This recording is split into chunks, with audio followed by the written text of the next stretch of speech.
सर्वलोकानां हितं वाञ्छसि सर्वदा प्रयत्नं परम। मानसिक और शारीरिक सभी क्लेशों को दूर करने वाला है।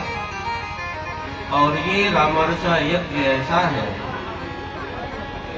कि भगवान विष्णु इसी यज्ञ को पूर्ण करके सृष्टि का पालन करते हैं। ब्रह्मा इस रामार्चा यज्ञ के द्वारा ही वो समस्त शक्तियां प्राप्त करते हैं जिनके द्वारा सृष्टि की रचना कर सकते हैं। और हे देवी और मैं भी इसी रामार्चा यज्ञ पूर्ण करने के बाद ही मैं सृष्टि का लय करता हूं।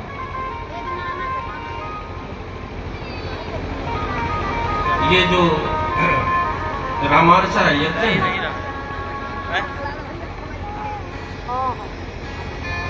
ये कैसे है इसका मैं वर्णन करता हूँ, ध्यान से सुनो।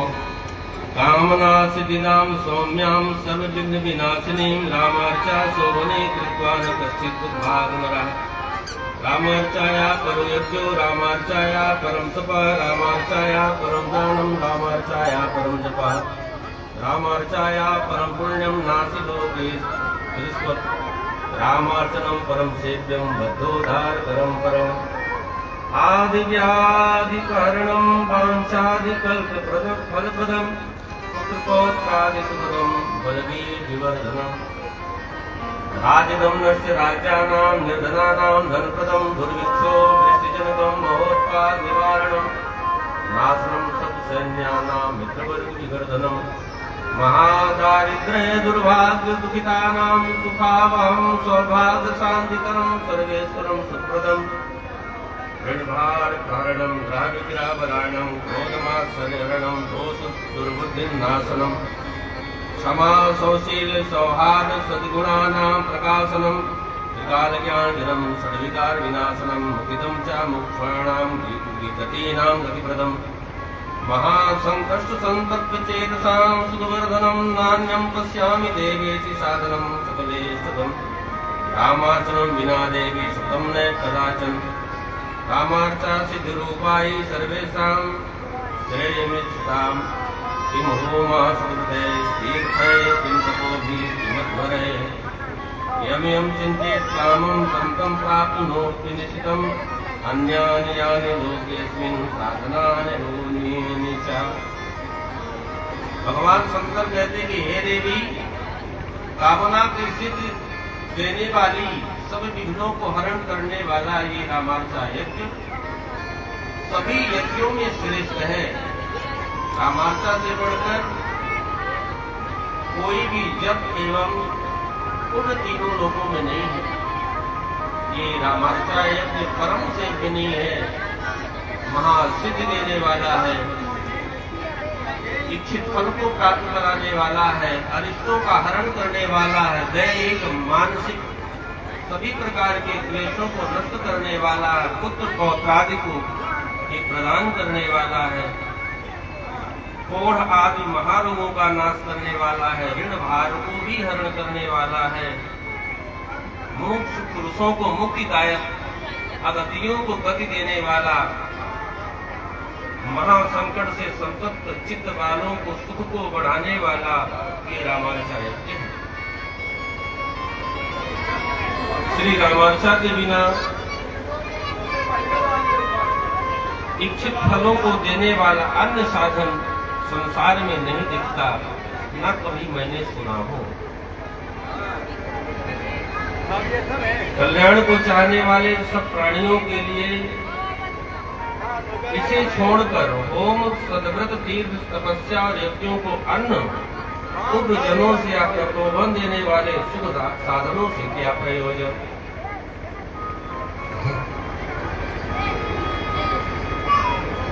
मनुष्य जिन जिन कामनाओं को चिंतन करता है रामार्चा से सब कुछ प्राप्त हो जाता है।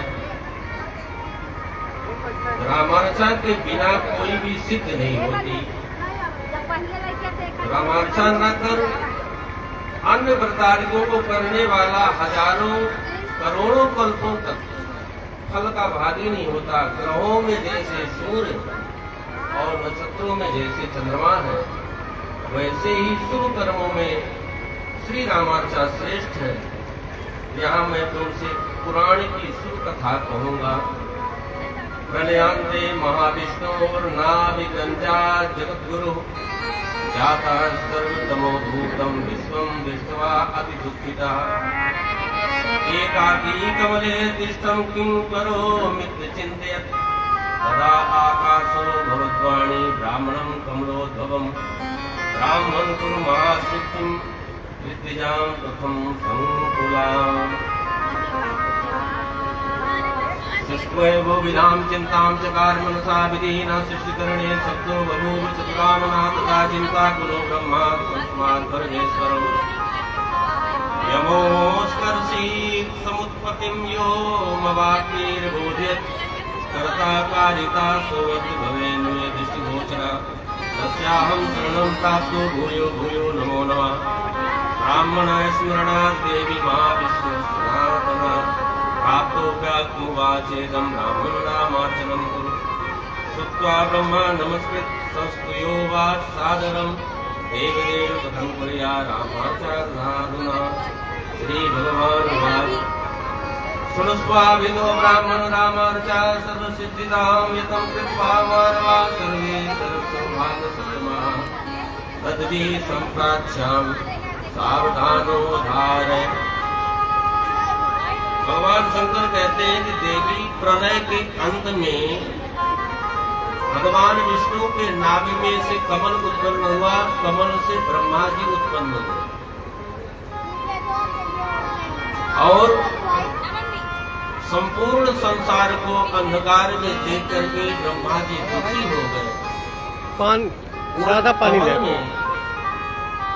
ऊपर से नीचे आ रहे हैं, जा रहे हैं और विचार कर रहे हैं कि मैं क्या करूं, कैसे करूं।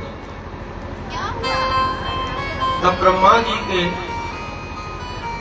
इस विचार को देख करके आकाशवाणी हुई। भगवान ने आकाशवाणी की कि हे ब्रह्मा तुम सृष्टि करो।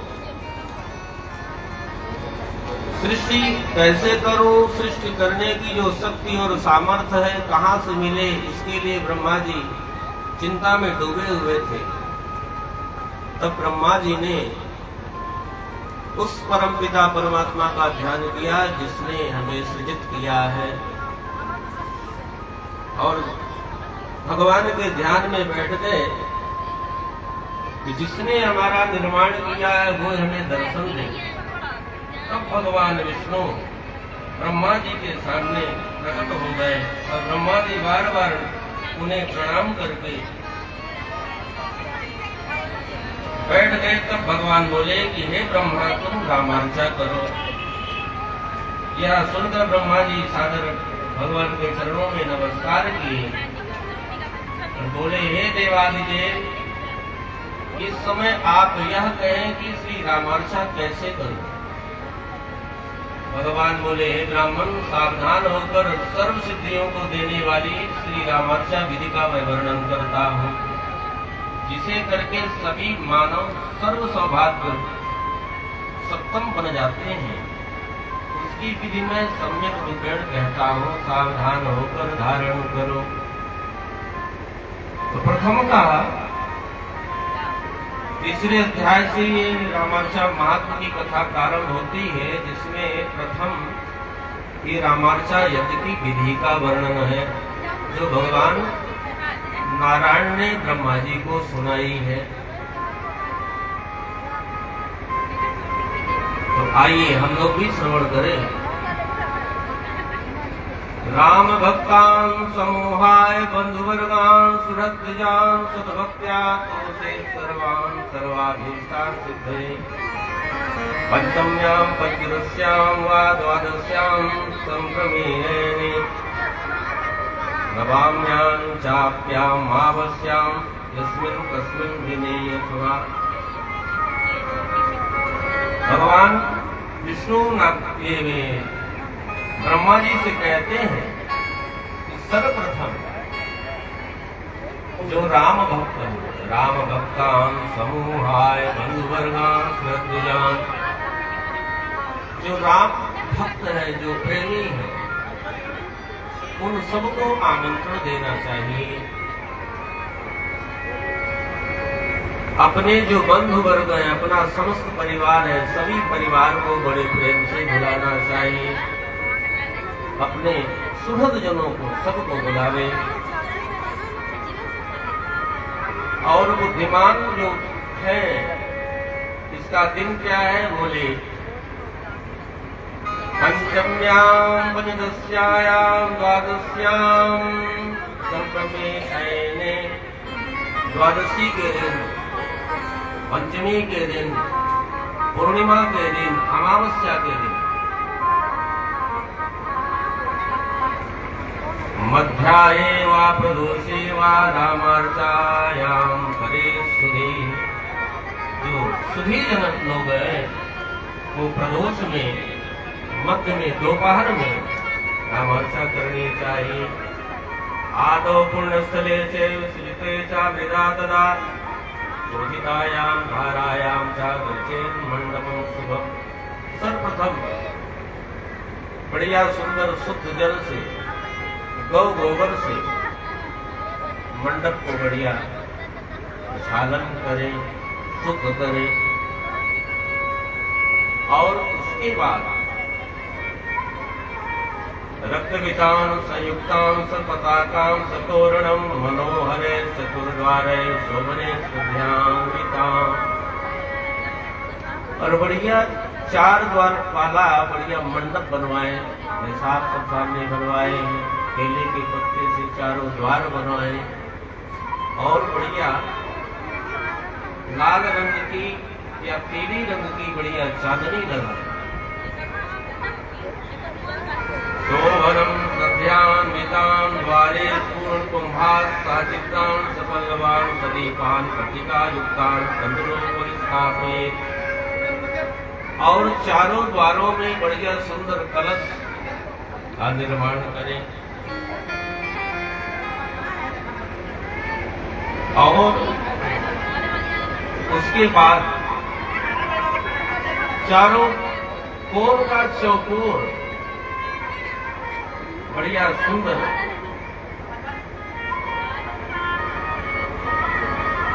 बढ़िया मंडप का निर्माण करें। और वो जो भगवान का जो सिंहासन बनाए, वो चौकोर हो, माने लंबाई चौड़ाई दोनों बराबर होनी चाहिए। और इसके बाद 21 कोष्ठ का बढ़िया सुंदर यंत्र बनाए। सदीपान पट्टिका युक्तान तंडुलो परिस्थापयेत्। और तंडुल यानी चावल, अक्षत, अक्षत का अर्थ है जो कभी जो टूटा हुआ ना हो, अखंड हो, ऐसे चावल को लाल, पीले, नीले रंगों से बढ़िया रंगना चाहिए। और प्रकोष्ठों को भरना चाहिए। रोपये कदली स्तंभात चतुष्कोणे सफलान सर्वते चतुष्कोणा पेटनं रक्षामुत्तमाम् सरल संयुक्तम स्थाप्यां वर्षोभनम कालितंडुर्तुर्णे नीलपीठिकासिते सम्यगावाहेन भक्त्या मैत्र्यादि पूर्वकं गौरी गणेशो ब्राह्मण पूजित भक्ताकृष्टम्। इसके बाद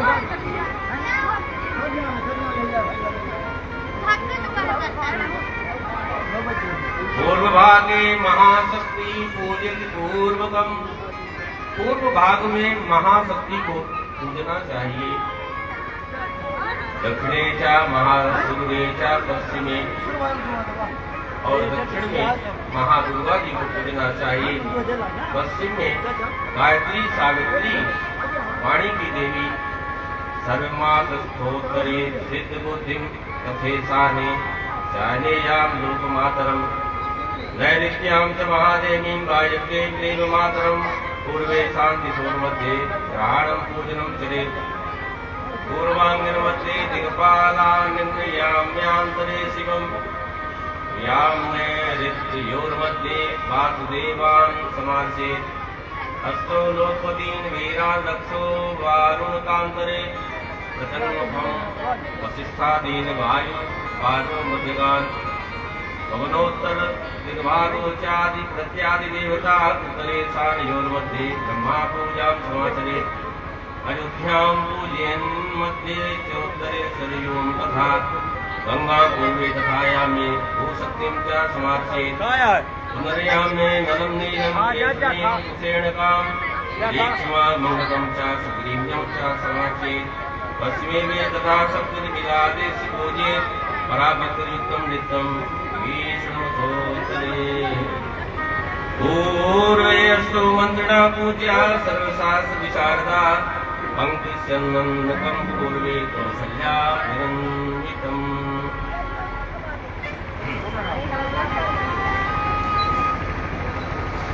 पूर्व और अग्निकोण में दिक्पालों को पूजना चाहिए और अग्निकोण तथा दक्षिण दिशा के मध्य में शिवजी का पूजन करना चाहिए और नैऋत्य के मध्य में वासुदेव की पूजा करनी चाहिए।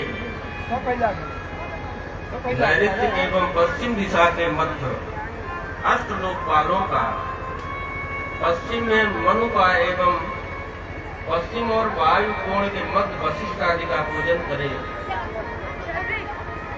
उत्तर दिशा के मध्य आदि देवता इत्यादि देवताओं का तथा ईशान कोण के मध्य ब्रह्मा का पूजन करना चाहिए और यंत्र के मध्य में श्री अयोध्या जी को तथा उत्तर में सरयू जी को पूजे। पूर्व में श्री गंगा जी को तथा भू शक्ति को दक्षिण में पूजे। फिर नल नील केसरी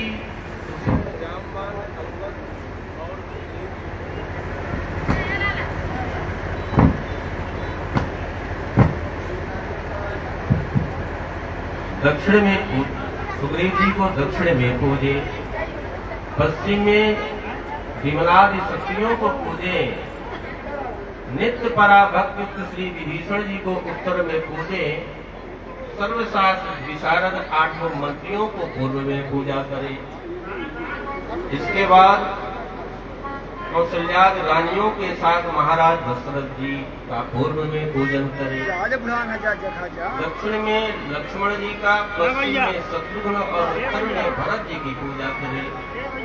पूर्व भाग में श्री हनुमान जी की पूजा करे। क्रमशः इस प्रकार सबका पूजन करके प्रधान गुरु श्री राम जी का सम्यक प्रकार से पूजन करना चाहिए।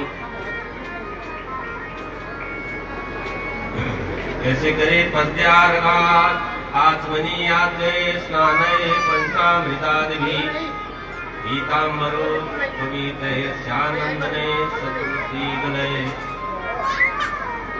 यवाच्छक्तिले पुष्पे मलान्दूर्वाङ्करे सुभे धूपदीपे सुनैवेद्ये ताम्बूले सुगन्धिनि मोदकाद्यं सुनैवेद्यं पञ्चशतोत्तरं वरम् नानाविधे सुभवान्ने पार्वती भुलेस्तात् नारिकेलमुनिं दध्यानीराजन्मतः परं चतुर्प्रदक्षिणं कृत्वा प्रभेत्रार्थयेत् पुनः प्रसादरामभद्रस्य प्रदातव्यो हनुमते राष्ट्रो वायुतनयो वाञ्छितात् पृच्छत् भूयां देवं विधानेन रामाचां भक्तियुक्तो विधौ यथा विभाविस्तारो दीक्षाटेन कारयेत्। बढ़िया मध्य में, प्रकोष्ठ के मध्य में, सबसे अंत में भगवान राम जी को बढ़िया सुंदर विराजमान करे। बढ़िया पथ अर्घ आचमनी पंचामृत से बढ़िया स्नान कराए। बढ़िया पीताम्बर पहनाए, पीठ पहनाए, चंदन तिलक लगाए, तुलसी दल चढ़ाए और अक्षत तिल पुष्पमाला दूध के सुंदर कोमल अंकुरों से, धूप से, दीप से, सुंदर नैवेद्य से, सुगंधित तांबूलों से प्रधान पुरुष श्री राम जी की पूजा करनी चाहिए। और अनेक प्रकार से सुंदर मीठे पकवान, स्वादिष्ट फल तथा मोदक आदि से, और वो नैवेद्य कितना होना चाहिए? 5 सेर से अधिक का हो, कम का ना हो, श्रेष्ठ होता है। और फिर पुनः नारियल भेंट करें। इसके बाद बढ़िया सुंदर आरती करें, 4 बार प्रदक्षिणा करें, दंडवत प्रणाम करें और क्षमा याचना करें। श्री रामचंद्र जी का जो भी प्रसाद है वो हनुमान जी के परम प्रेमी भक्त रसिक श्री हनुमान जी को चढ़ाना चाहिए। जो रामार्चा जी का प्रसाद हनुमान जी को चढ़ाते हैं, हनुमान जी प्रसन्न होकर के उनके समस्त उनके वांछित फलों को प्रदान कर देते हैं। भगवान कहते हैं कि हे ब्रह्मा जी, इस विधान से भक्ति पूर्वक रामार्चा करनी चाहिए। अपने सामर्थ्य के अनुसार खर्च करें, वित्त साठय न करे। हो सके तो बढ़िया सुवर्ण की प्रतिमा में, शालिग्राम की शिला पर अथवा तीनों की राश पर भगवान श्री राघव जी की पूजा करनी चाहिए। पूर्वे बाले तथा वत्स मंदाकिन्या सुधे सुहे चित्रकूटे कृता श्री रामार्चा ममाख्या पूजान्ते तु महाभागा प्रादुर्भते भूतमा तुभ्यं बलप्रादनं च दत्वा अंतर्ध्यानं भवागतं राम प्रसादं भक्तेभ्यो दत्वा भक्त सत्त्वया तदा पूर्णबभू देवीष्टं यन्मनासि कांचितं रामार्चाया प्रसादं यो भुजित प्रेम मानसा बन्धून् निवार्य तस्यासु मनोभीष्टं भवेत् ध्रुवं रामार्चाया प्रसादं तु न भुजित विधेयति महादुःखार्तो भूत्वा गौरवे नरके व्रजेत्। ब्रह्मत्यादिकं पापं मनोवाक्यया कर्मजं कोटिजन्मार्जितं नश्येत् राम भक्तान् भक्षणात् एवं या कुरुते ब्राह्मण रामार्चा सिद्धानता तस्या शीघ्रं भवेत् सिद्धिर्मनोभिर्सुता पुरा ब्राह्मणार्जितं यत्तदाप्यं हि स्वतरं ब्रह्मलोके प्रकुर्वन्ति देवा रामार्चनं सदा तत्प्रभावेन ते सर्वे भगवानं शालिनः पूजन्ते विविधान् भोगान् सर्वेषां दुर्लभान्। भगवान ब्रह्मा जी को समझा रहे हैं कि हे ब्रह्मा जी, पूर्व काल में बाल्यावस्था में श्री मंदाकिनी के शुभ तट पर चित्रकूट में मेरी आज्ञा से ही आपने रामार्चा यज्ञ की थी, और पूजा के अंत में भगवान राम प्रकट हुए और तुम्हें वरदान देकर के अंतर्ध्यान हो गए। राम जी का प्रसाद तुमने खाया, तब जो जो तुमने विचार किया वह समस्त तुम्हारा मनोरथ पूर्ण हुआ। जो प्रेमी श्री रामार्चा का प्रसाद बंधुजनों को बांटकर खाएगा उसका मनोरथ शीघ्र ही पूर्ण होगा। हे ब्राह्मण, रामार्चा जी का प्रसाद जो नहीं खाएगा वह महादुखी होकर रौनक नरक में पड़ेगा, क्योंकि संसार में त्याज्य वही वस्तु है कि जिसको ग्रहण करने से हमारे जीवन में पाप प्रवेश कर जाए। ये भगवान का जो प्रसाद है ये हमें हमारे समस्त पापों को भस्मीभूत करने वाला है। ऐसे प्रसाद को त्यागने वाला निश्चित रूप से ही नरक में जाएगा। हे ब्राह्मण, विधि विधान के साथ इस प्रकार जो रामार्चा करता है उसके मन की अभिलाषाएं शीघ्र ही भगवान पूर्ण कर देते हैं। उससे सभी अभीष्ट पदार्थों के भागी बने। ब्रह्मा जी ने जो जो सोचा वह सब उन्हें तुरंत प्राप्त हो गया। ब्रह्मलोक में देवगण सर्वदा श्री रामार्चा करते हैं। श्री रामार्चा के प्रभाव से सब परमानंद युक्त रहते हैं और विविध प्रकार के वर्णन है आप सबने श्रवण किया। बढ़िया सुंदर भजन भी होता रहे और भगवान की मंगलमयी कथा भी श्रवण करते रहे। बोल भक्त वत्सल भगवान की जय हो। जय सीताराम।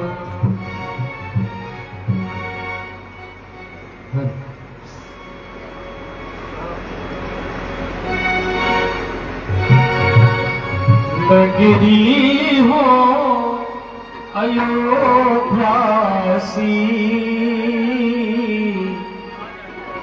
रघुकुल सा घर